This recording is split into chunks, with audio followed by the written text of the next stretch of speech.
Hello, it is Topical Tuesday, September 17th, 2019. Steve Sipress here in a spectacularly beautiful evening. Didn't get anywhere near 100 degrees today. I believe it was in the mid-90s maybe, which for us here in sunny Phoenix, Scottsdale, Arizona in the summer, which it still is, even in mid-September, that is a spectacular day. Hope it's fantastic wherever you are. Rick is here. Good seeing you. So the economy is booming here in the U.S. World economy, there's lots of trouble out there, but thankfully U.S. economy. So this is a message today strictly in current to business owners here in the U.S. I have viewers I know all over the world, so tuck this one away for when the economy is booming in your area, because it's definitely booming here. A couple of surveys. There was a survey last week. No matter where you look, other than, of course, I think we're always in an election season these days. Here in the U.S., as soon as one election ends, the next one is beginning anyway.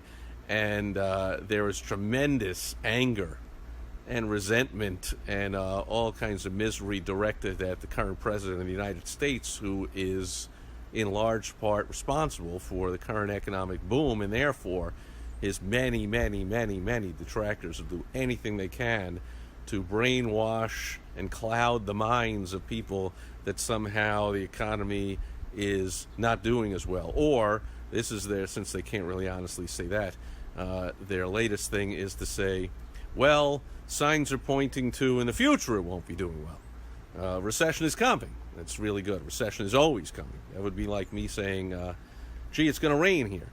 Not today, not tomorrow, not next week, but rain is coming.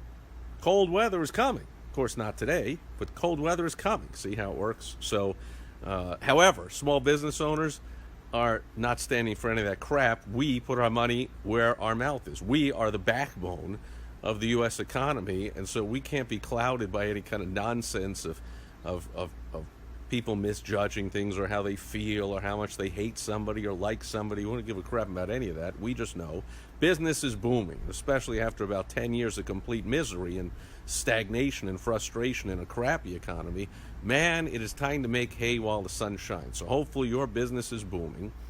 And Chamber of Commerce came out with their third quarter numbers last week, and optimism is at near an all-time high, and investment is up, and hiring is up, and all that kind of stuff. And NFIB came out with their, I think, third quarter thing, National Federation of Independent Businesses, or whatever it's called. Their index showed a near all-time high of optimism among small business owners. So we put our money where our mouth is. We can't just, be deranged and moan and cry because we don't like the personality of whoever the president is. We, of course, need to be a lot more pragmatic, and we don't care about any of that crap. We need to build our businesses when the sun shines, when the economy is doing well. And then during the downturn, by the way, there are plenty of strategies. And if you pay attention to my videos, there are plenty of strategies to make tons of money even while the economy's down. But it's easy. Everybody makes money unless you're really messing up. Much easier to make money when the economy booms. By the way, if you want help with any of this stuff, as always, in case I forget, go over to helpfromsteve.com. And that's a link to my personal calendar. I'll give you some personal one-on-one help. Can't stay on all day with you, but I'll find out a little about your business, your situation.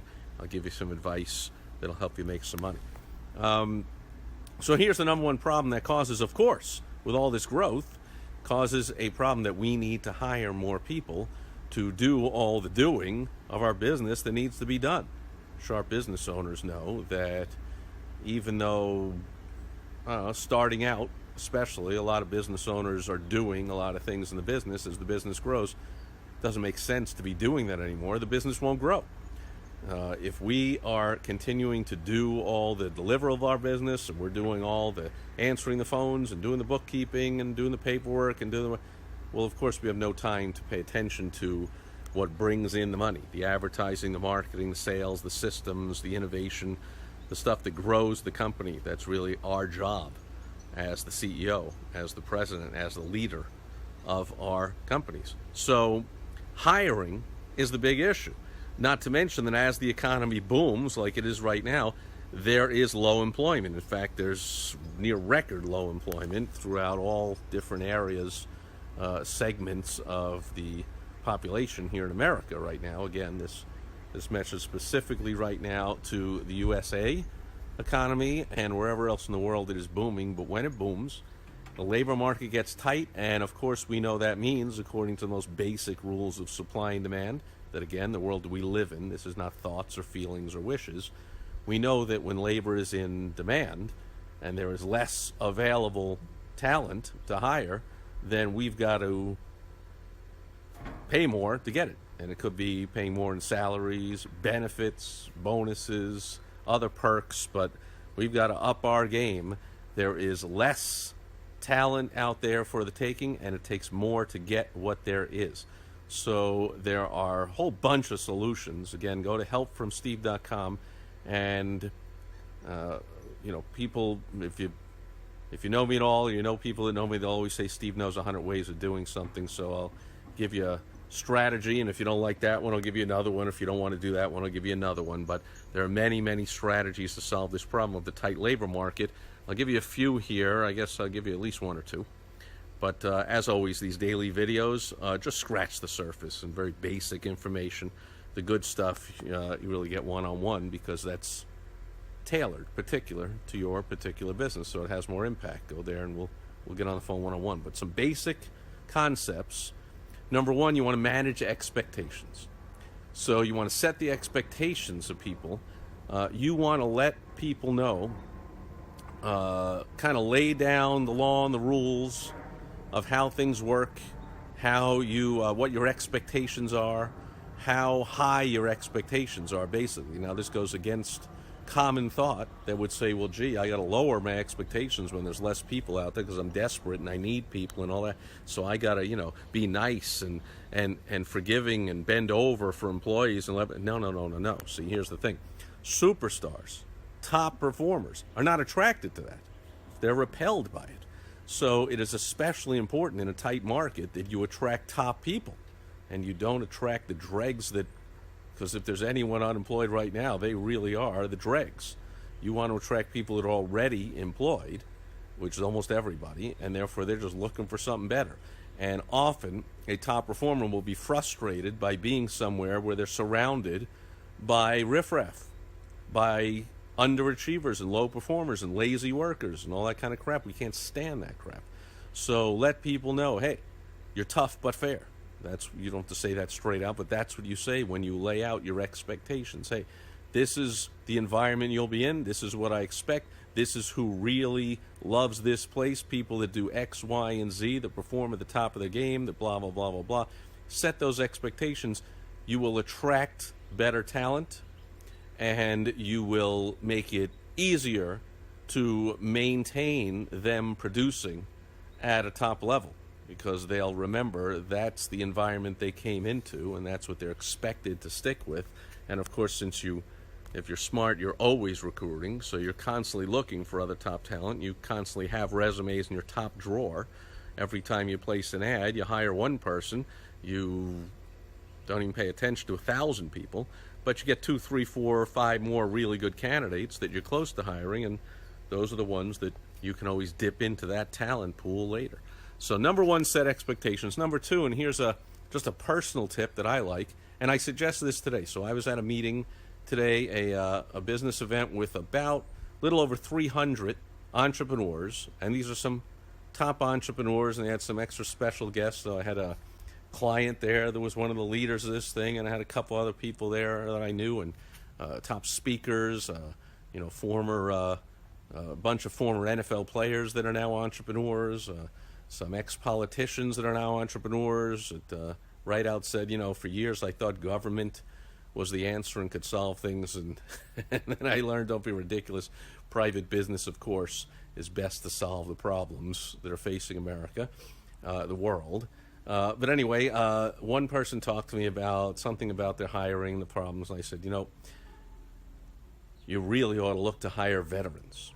Veterans are, more disciplined, They're more, they follow you. You give them the steps to take, and they will follow the direction better than is in general better than most people who have not been in the military.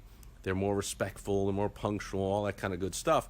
A lot of them have a lot of leadership training because that's the idea of the military. You don't sit there and go in as a private, stay a private forever. I mean, some people do, but the idea is to move up and get into leadership. So there's a lot of good leadership training. So someone who is trained to be a leader, of course, is going to, not of course, but in general, almost undoubtedly, very likely going to be a better worker when they first start.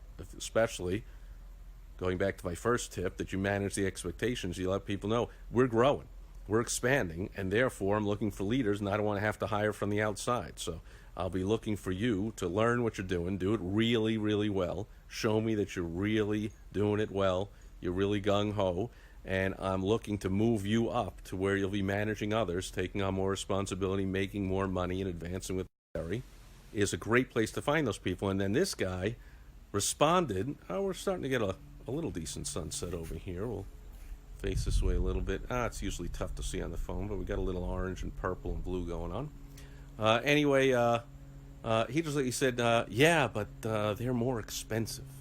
They cost more. You have to pay them more. I'm like, I hadn't heard that one before. So maybe I'm, I don't know, living in another world, or speaking to vets that I'm speaking to a different group of vets than this guy. But I was like, I looked at it, I was like, really? Because there's like a huge homeless veteran problem. You know that. I mean, there's lots of vets that are homeless. Like, it's not like they're all like millionaires and making tons of money out there. I don't know what you're talking about.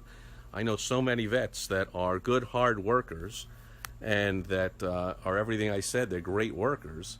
They will advance in your company and help your company grow. They're honest, respectful, punctual, follow the directions well, they lead well, all these good things. And my first impression has never been of veterans, oh gee, they're so wealthy, or they're so demanding, or they make so much money, or it's tough, you can't hire them, you can't afford them. Like, I never heard that. Unless there's something I don't know about, some union of veterans that demand to be overpaid or something like that. So I just thought that was crazy. So anyway, that's just that's a couple of suggestions. We'll leave it there. I got plenty more, but the key is right now that you don't shy away from hiring, from investing in your business, from taking advantage of the growth, because there are ups and downs. And the last one, the average recession lasts, I don't know, 6 or 8 months or something like that. And the last one lasted for years. I mean, it wasn't technically a recession, but the last president we had was either clueless about the economy, or actually, there's some evidence that he actually was in favor of a bad economy, that it suited his agenda a lot better to have a tepid, lukewarm, stagnant, crappy economy, since he still is a lover of big government and wanted to act like he's swooping in and solving problems, when, of course, get the government out of the way, let private enterprise take over. It solves problems a lot better, including hiring people and feeding people and building people's lives. So for any reason at all, though, now is the time to take advantage of this booming economy, which means don't be shy. You got to get in there and invest. You got to get more equipment. You got to get more people. You got to do more advertising, more marketing. You got to improve everything. You got to really take advantage of this thing. Why not? Why just start a business? Maybe I'm wrong. If you started a business just to get by and survive and hang out and be okay, you shouldn't be watching my videos anyway. What's the point? But if you want to grow and boom, let's go. Pedal to the metal. And so you want some more tips on the number one problem of growth, which is hiring the right people, finding the right people, and attracting them and keeping them. Go to helpfromsteve.com to help you out. Otherwise, that's it. For Topical Tuesday, when in the news for small business owners are multiple reports of nearly all-time highs in small business optimism, no matter what nonsense and BS you hear from the anti-Trumpers and the deranged, unhinged people that are, looking to unseat him in the election and all that and blah, blah, blah. Like, we don't believe any of that crap. We know the truth because we're in the trenches every day. Take advantage. Time to get your company booming. That'll do it for Topical Tuesday. I'll catch you tomorrow on World Wide Web Wednesday. As always, on a Wednesday, I share internet, digital, online, whatever you want to call it, World Wide Web marketing tips. I'll share one with you tomorrow. Thanks for being here today. Catch you tomorrow. Over and out. Bye-bye.